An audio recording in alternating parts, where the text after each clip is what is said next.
მოგესალმებით ძვირფასო მეგობრებო. ეს თეთრი კარავია და ჩვენ დღეს აქ ისევ პრობლემებზე სასაუბროდ შევიკრიბეთ. გადაწყდა, რომ არ გვექნება ერთი კონკრეტული თემა და ვისაც რა აწუხებს იმ საკითხებზე ვისაუბრებთ, რაც ისედაც ბევრის სათქმელია. მე მქვია ნატა და ვარ 43 წლის. ვმუშაობ ერთ-ერთ კერძო კომპანიაში მენეჯერად, სადაც ძალიან ჯანსაღი და სასიამოვნო გარემოა. პროფესიონალებით დაკომპლექტებული არაჩვეულებრივი კოლექტივია და ანაზღაურებაც საკმაოდ კარგი მაქვს. ყოველი შემთხვევისთვის ამ ქვეყნის მდგომარეობიდან გამომდინარე, საწუწუნო ნამდვილად არაფერი მაქვს. მაგრამ მინდა გითხრათ, რომ ჩემი ხელფასის ნახევარი, თუ მეტი არა, მიდის ჩემი პენსიონერი დედის წამლებში. დედა ჩემი, რომელმაც მთელი ცხოვრება სკოლის პედაგოგად იმუშავა, მე რომ არ ვყავდე წამლები კი არა, პირდაპირ მნიშვნელობით შიმშილისთვის იქნებოდა განწირული. ჩვენ გაგვიმართლა, როგორც ამბობენ, ხელფასი არასდროს არ არის ბევრი და რა თქმა უნდა, მეც შემეძლო უფრო მეტის უფლება მიმეცა საკუთარი თავისთვის. უფრო მეტ ქვეყანაში მემოგზაურა და უფრო ხშირად მევლო შოპინგებზე. კიდევ ერთხელ ვამბობ, რომ არ წუწუნებ კი არა, ყოველდღე მადლობას ვეუბნები ღმერთს იმისთვის, რაც მაქვს. მაგრამ მიმოიხედეთ გარშემო, რატომ არ დაიმსახურეს ამ ქვეყნის მოხუცებმა ღირსეული სიბერე? ეს კაპიკები, რასაც მათ უხდიან მარტო წამლებში, ერთი კვირა არ ეყოფათ. წამლებში, რომლის ფასებიც ყოველდღიურად მატულობს და მატულობს. ეს არის ჩემი დიდი სატკივარი და დარწმუნებული ვარ ყველა იმ ოჯახის, სადაც პენსიონერები ჰყავთ. აღარაფერს ვამბობ იმ მარტოხელა პენსიონერებზე, რომელთა ცხოვრებაც უბრალოდ ტანჯვაა და მეტი არაფერი. მეგობრებო, მე მქვია ლუსია და მეც მინდა ჩემი აზრი დავაფიქსირო ერთ საკითხზე. ეს არის ნარკომანია.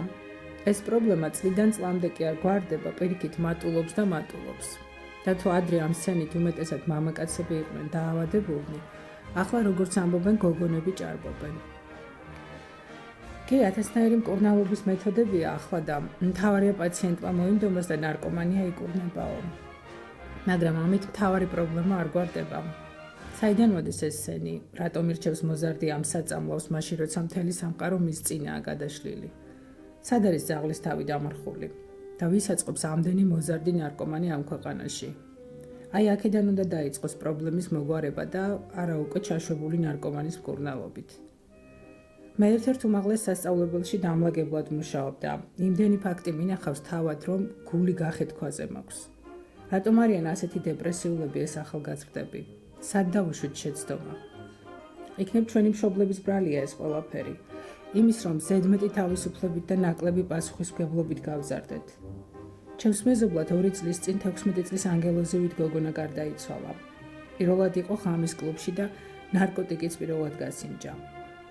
მე მგონია, რომ ჩვენ ყველანი დამნაშავეები ვართ მათ წინაშე და გამოსავალიც ერთად უნდა ვეძებოთ. მოგესალმებით. ნელიკო ვარ 41 წლის. გაუთხოვარი, მარტოხელა, მაგრამ არ ვარ უკმაყოფილო საკუთარი ცხოვრებით. ბავშვობიდან სულ რაღაც მაინტერესებდა და სულ ახლის სწავლაში და ძიებაში ვიყავ. პროფესიით არქეოლოგი ვარ. მაგრამ მოგეხსენებათ, ახლა აქ ვის სჭირდება არქეოლოგი. ამიტომაც ჯერ ისევ ჯანზე ვარ და სახლებს ვალაგებ. რასაც ვშოულობ იმ ფულით, საქართველოში ისედაც ყველა კუთხე კუნჭული მქონდა მოვლილი და ახლა ევროპის ქვეყნებშიც ვიმოგზაურე.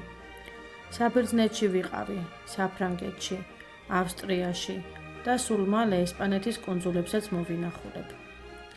ბევრი ჩემი ნაცნობი თუ მეგობარი მეუბნება, ნეტაი შენ, რას დაბოდიალობ, შეაგროვე ეგ ფული, რომ სიბერეში ვინმე მოგხედოსო. მეცინება, ესე იგი გამოდის, რომ მთელი ცხოვრება იმისთვის უნდა ვიცხოვრო და ვიშრომო, რომ სიბერეში მომვლელს გადავუხადო? იმ ქალებსაც უკვირთ, სახლებს ვისაც ვულაგებ, არ არიან ცუდი ადამიანები, მაგრამ რატომღაც გონიათ, რომ მარტო მდიდრებმა უნდა იმოგზაურონ. ახლა ესპანეთიდან რომ დავბრუნდები, ჩემს სახლს 1 წლით ვაქირავებ და კვიპროსზე მივემგზავრები, სადაც ხატწერა უნდა შევისწავლო. ჩემი ნამუშევრების ფოტოები გავაგზავნე და მოწვევაც მომივიდა. მაგრამ ჯერ არავის ვეუბნები, თორემ იმდენ სიზამენ შეიძლება გადამაფიქრებინონ. მოკლედ რა, მე ვფიქრობ, რომ ჩვენი ქართველი ქალების მთავარი პრობლემა იცით რა არის? ის, რომ ქართველ ქალებს არ შეუძლიათ საკუთარ თავს საჩუქრები გაუკეთონ. ამისთვის ფულიც ენანებათ დროც და ვინმე სხვა ამას თუ ახერხებს, ისიც მაგრად შურთ. ამიტომ არიან უმეტესობა დაბოხმილები და მაგიტომაც ჩამოსტირით ცხვირპირი.